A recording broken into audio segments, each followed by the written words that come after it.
আমাকে ফাঁসানো হলো কিংবা আমার কথাবার্তা বলা হলো, নানানভাবে রাজনীতি করা হয়েছে আমার। এইমাত্র গ্রেপ্তার হয়েছে বাংলা সিনেমার খলনায়ক ডন। হত্যাকাণ্ড ডনের সাথে সামিরার হাত আছে। ডন সালমান শাহর অগোচরে ইস্কাটন বাসা আসা যাও। আমার এই মুহূর্তে একটা আল্লাহু সুম্মা আমিন, তুমি করতে পারো না এমন কোনো কাজ নেই। আল্লাহ তোমার দরবারে লাখো কোটি শুকরিয়া। আমি ছেলে হলে এখানে সেজদা দিতাম, যেহেতু আমি মেয়ে মানুষ, তাই এখানে সেজদা দিলাম না। দেশের প্রশাসন সালমানকে আদর করতো না এমন একটা লোক আমি দেখি নাই। চিত্রনায়ক সালমান শাহ হত্যা মামলার আসামিদের দেশ ছেড়ে পালানো ঠেকাতে ইমিগ্রেশনে চিঠি দিয়েছে।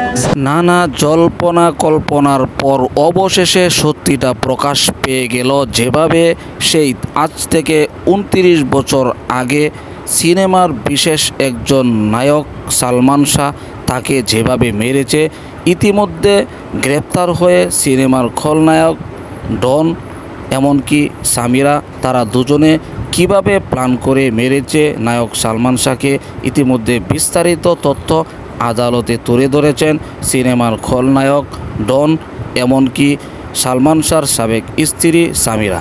বিস্তারিত তথ্যগুলো এই ভিডিওতে তুলে ধরব, তাই প্রিয় দর্শক ভিডিওটি খুবই গুরুত্বপূর্ণ, না টেনে সম্পূর্ণ ভিডিওটি ধৈর্য সহকারে দেখবেন। প্রিয় দর্শক মূল ভিডিওতে চলে যাব তার আগে ছোট একটি রিকোয়েস্ট করি, আপনি যদি আমাদের এই চ্যানেলটিতে নতুন হয়ে থাকেন অবশ্যই চ্যানেলটিকে সাবস্ক্রাইব করে পাশে থাকা বেল বাটনটি অন করে দিবেন।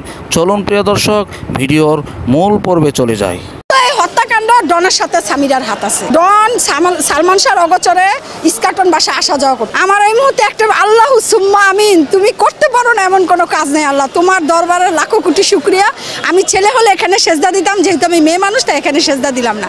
আর আমার একটাই কথা, ডন আমাদের কিছুদিন আগে, বেশ কিছুদিন আগে, মাসখানেক আগে আমাদের একটা চ্যালেঞ্জ ছুড়ে দিয়েছিল। X2064 দ্বারায় সে আমাদের বলেছিল যে সালমান শাহর মা আমার আম্মা নীলা চৌধুরীকে সে একটা প্রশ্ন ছুড়ে দিয়েছিল যে আমরা প্রেস ক্লাবে বসবো সাংবাদিকদের, এক পাশে সাংবাদিক থাকবে, এক পাশে ডন থাকবে, এক পাশে নীলা আম্মা, আমরা সালমান শাহ ভক্ত থাকবো, যে আসেন চ্যালেঞ্জ মোকাবেলা হবে। আমি আজকে ডন আপনাকে বলতেছি, আসেন খোলা ময়দানে খেলা হবে, এখন থেকে আপনার আমার দেখা হবে কোর্টে। ডন আপনি রেডি হয়ে আসেন, ওয়েলকাম ওয়েলকাম। আপনাকে প্রথম যেদিন আপনি কোর্টে আসবেন আপনাকে আমি ফুলের মালা দিয়ে একবারে সাদরে গ্রহণ করব। ওয়েলকাম, আসেন। এটা 96 সাল না ডন, এটা 2025 সাল। 96 সালে আমরা ছিলাম না, 2025 সালে আমরা আসি। আপনাকে ওয়েলকাম করার জন্য সালমান ভক্তরাই যথেষ্ট, আর অন্য কারো লাগবে না। এর আগের বক্তব্যতে উনি কি বললো, সালমান শাহ মানসিকভাবে রিয়া ছিল, পারিবারিক দিক থেকে ডিপ্রেশন ছিল, এজন্য সালমান শাহ এই কাজটা করছে। সালমান শাহ আপনার বন্ধু ছিল, সালমান শাহ তো আপনি জানায়া করছে নাকি, তা আপনি তো ঠেকাইতে পারতেন না। আপনি আপনার বন্ধুরও এটা ঠেকাইলেন না, কোনোদিন আয়া বললেন না আমি আপনার সালমান শাহর হত্যার বিচার চাই। আপনার সামিরাকে নিয়ে গুনগান করছেন, সে এডুকেটেড মহিলা, সে দেখতে সুন্দরী, তো সুন্দর হইলে আপনি 29 বছর ধরে অবিবাহিত কেন? মরার পরে আপনার স্বামীরাকেই বিয়ে করে নিতেন, তাহলে তো আপনার চিরকুমারের খেতাবটা আপনার সাথে থাকতো না। আর দ্বিতীয়ত আবার তিনি বললেন আমার প্রিয় বন্ধু মারা গেছে, হ্যাঁ আপনার তো কাঁদবেনই, কারণ আপনাকে তো সালমান শাহ চলচ্চিত্র জগতে হাতে ধরে এনে দিয়ে গেছে। এখন আমার হাতে ধরে যদি কেউ আমাকে একটা কাজে ঢুকাই দিয়ে যায়, আমি তো তার জন্য মনে মনে একটু আমার বন্ধু আমাকে এটা করে দিয়ে গেছে। কিন্তু এই হত্যাকাণ্ড ডনের সাথে সামিরার হাত আছে, নিশ্চিত হাত আছে, জড়িত আছে। ডন সালমান শাহর অগোচরে ইস্কাটন বাসা আসা যাওয়া করতো। এটা রাজসাক্ষী আবুলকে ধরলে এই ঘটনার উদ্ঘাটন হবে।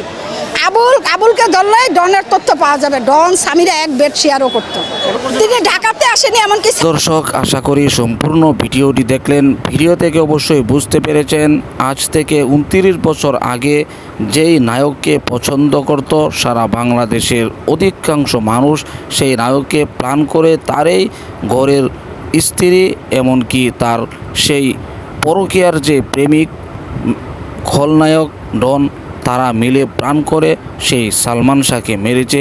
ইতিমধ্যে 30 বছর পর সেই সত্যিটা প্রকাশ পেয়ে গেছে, যার কারণে এখন মানুষ এক কথাই বলছে কবে তাদের উপযুক্ত বিচার হবে। প্রিয় দর্শক এই ভিডিওতে সেই সিনেমার খলনায়ক ডনের বক্তব্য শুনেছেন। তার বক্তব্য কিন্তু রহস্যঘেরা, যেখানে তার প্রতিটি কথায় রহস্য রয়েছে, এমনভাবেই কিন্তু তিনি বক্তব্য দিয়েছেন। অপরদিকে সেই সালমান শাহর সাবেক স্ত্রী সামিরা, সে পরকীয়ায় জড়িত থাকার কারণে এমন কাজটি করেছে। কারণ মানুষ যখন পরকীয়ায় লিপ্ত হয়ে যায় তখন তার সন্তানের দিকে তাকায় না অথবা স্বামীর দিকে তাকায় না, সে অন্য এক জগতে চলে যায়, যেমনটি হয়েছে সেই সালমান শাহর সাবেক স্ত্রী সামিরার।